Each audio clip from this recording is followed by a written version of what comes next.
Woo! Sarap na! Yeah!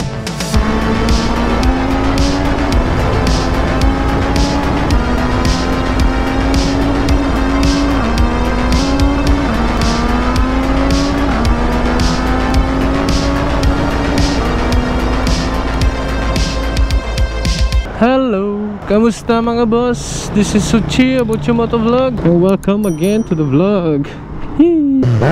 Aray! Yeah, it's a beautiful Sunday morning and it's a beautiful day to ride. Ano, ang ganda ng langit oh.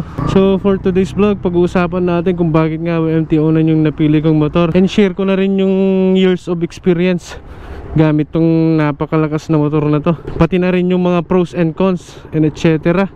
So stay tuned mga boss. Kasama ko ngayon si Alvino Rossi, si Kaking Milmil yun, tsaka si MC, and we're headed to Pagod Food. Wala nang iba. Sige, muna kayo. Tamatay kayo taon. Time check, 8:46. Maaga pa.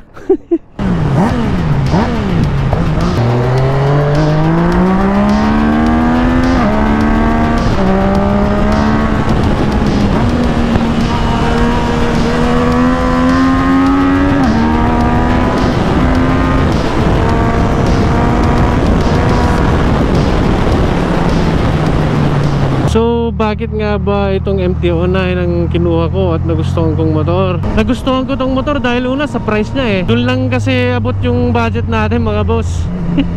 Siyempre sunod yung looks niya. Ang angas kasing tignan eh. Tapos na feature pa to sa John Wick nun, di ba? Stick no? Lawag. Nasa lawag na tayo. At syempre ang pinaka-importante yung power niya. Lakas nito mga boss, lalo na sa rangkada. Nga tinawag na Masters of Torque to eh. For city driving, this is more than enough. Pag sa long drive naman, carry lang naman siya mga boss.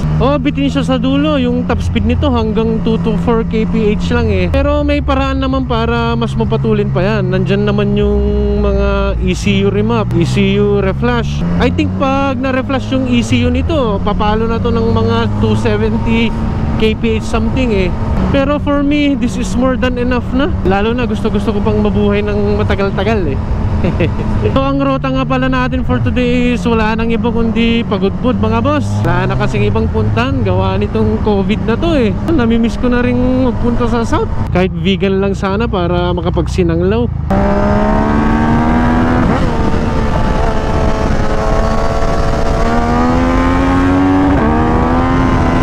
So ayan, nalagpasan natin sila. Natakpan kasi ng tanker yung position nila eh, yung location nila.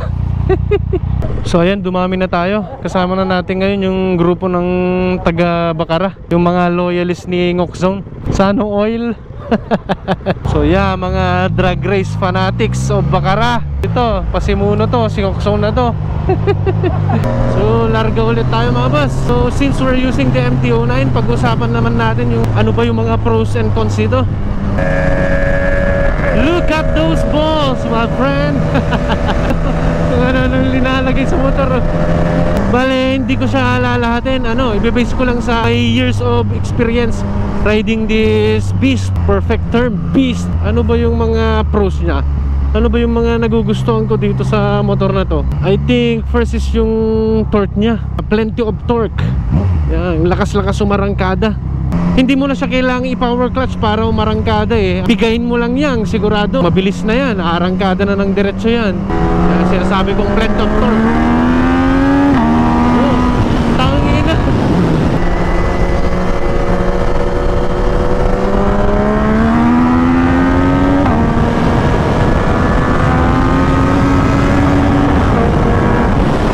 Yan, lakas ng torque no. Second is yung upright position niya. Unlike dun sa mga sports bike na nakayuko no, mas relax tayo dito lalo na sa mga long drive eh. And at the same time, parang attack position na rin to eh. Sunod is lightweight bike. Yung height ko 5 feet and 5 inches eh. Pero sakto siya sa height ko at saka body belt ko. Medyo napapatipto o nakatipto ako. Pero manageable naman kasi magaan lang siya no. Sabi nga nila, invest on a motorcycle that fits your needs.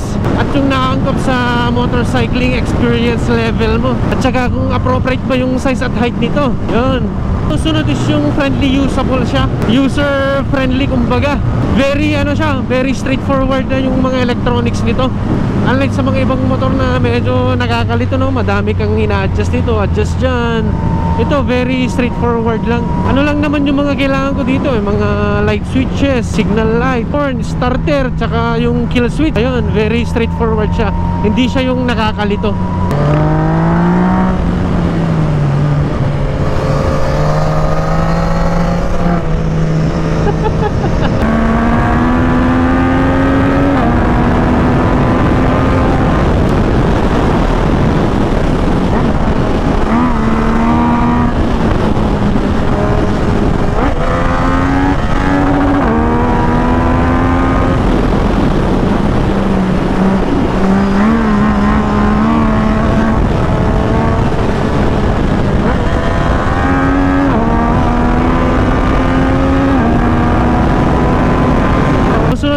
Yung quick shifter, yung isa sa mga importante dito, yung quick shifter allows faster and smoother gear changes, no? Okay siya kasi hindi mo na kailangan mag-clutch pag ano ka mag-gear up ka As makaka-focus ka na sa daan, hindi mo na problemahan yung synchronization ng pag-clutch mo tsaka pag-cambio Kaya yung maganda siya. Yung quick shifter nito only for upshifts Di ata siya pwede pag downshifts Kailangan mo pa rin mag-clutch pag ano, magda-downshift ka. So ayan, Sunday rides. Oh yeah, mga banking boys.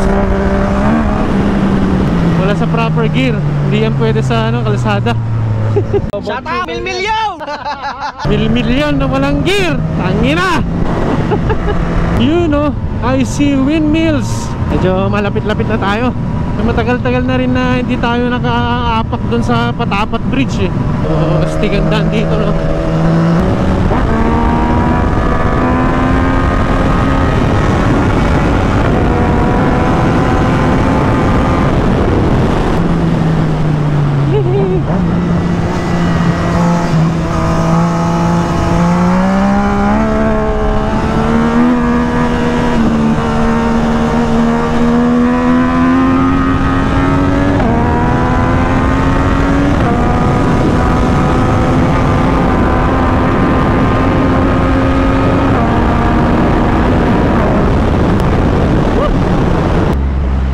Feeling tired again.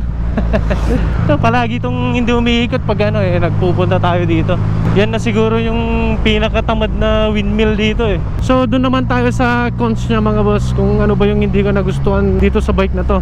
Una, yung rear suspension Hindi naman siya yung totally pangit, pero yun yung unang napansin ko nung unang ride ko nitong motor na to Hindi siya timplado para sa weight natin. Adjustable naman siya, kaso pagod, shout out. Adjustable naman siya, pero hirap nga lang i-adjust. Pwede mo siyang i-adjust according to your riding style o tsaka yung weight mo. Kung di mo trip yung stock, may mga aftermarket naman na nabibili, like yung mga Öhlins. Ayun nga lang, may kamahalan yung mga tipo ng shocks na mga yun, kaya mapapasano oil na lang. Ano oil? Woo! Sunod is yung pillion riding comfort. Hindi siya komportable sa angkas. Mahaba nga yung upuan, kaso hindi siya komportable ayon kay Mrs. Wala naman tayong ibang inaangkas kundi si Mrs. lang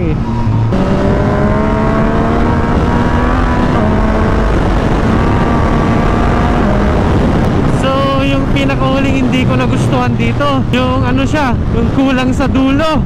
Let's say mabilis nga siyang umarangkada, malakas yung torque niya, kaso bitin pa rin siya sa dulo So parang okay na rin yung 224 kph sa akin kasi baka pag mas mataas na yung top speed nito, baka hindi mo na makokontrol o mahihirapan ka nang mag-drive nito.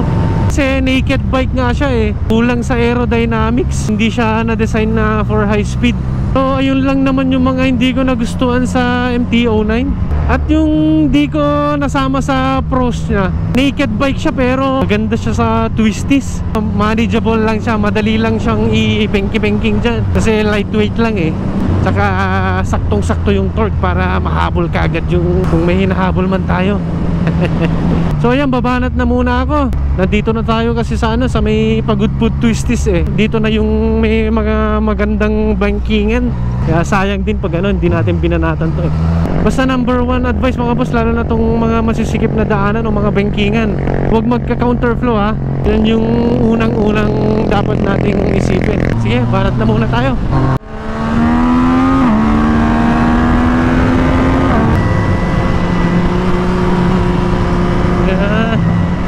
Marilake of the North.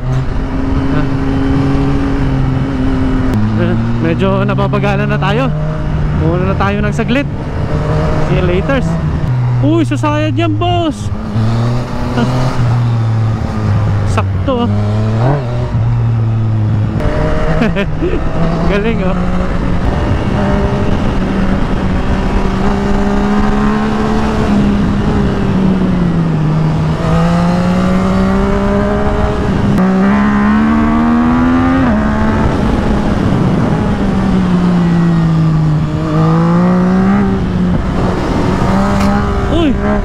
Tangina sayad.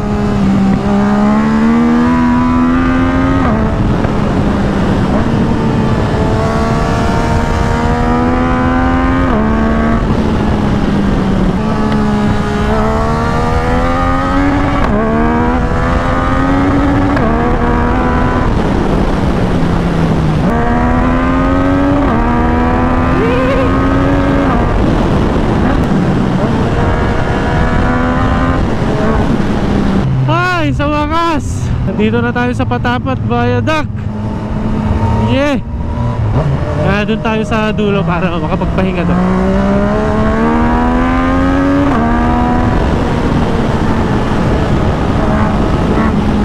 What's up mga boss? Ganda ng Patapat Bridge no. Mas maganda sana pag may lamesa doon oh, tsaka mga upuan. Tapos yung bote na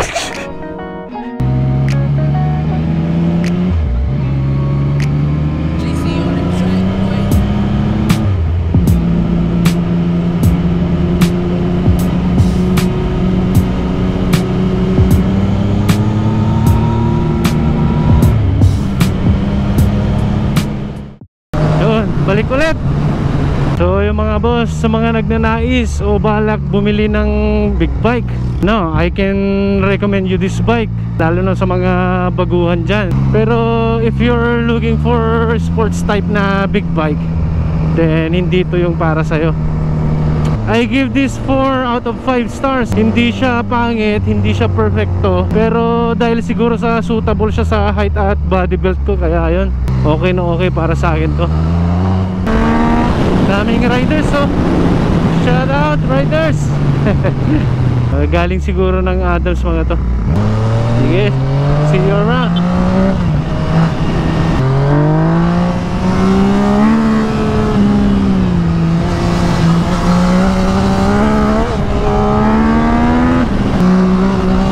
Yun lang yung problema dito, nanguhulog ng tao. Ah, doggy.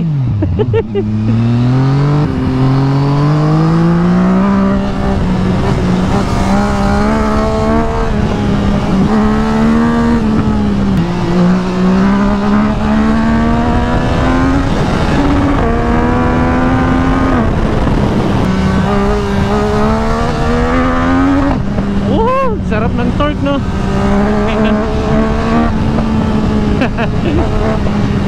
Galit na galit no.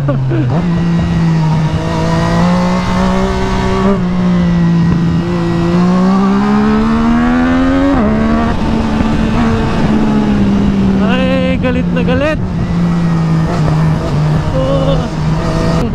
So dito itetesting natin yung top speed nitong bike na to. Tignan natin kung ilan yung kaya niya kada gear.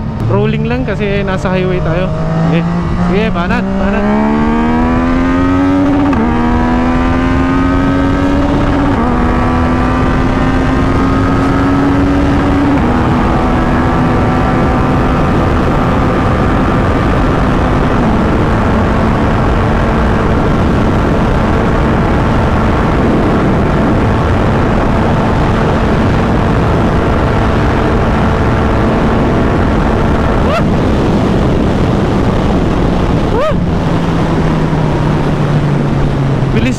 mabilis niyang kunin yung 224, kaso ano, bitin lang.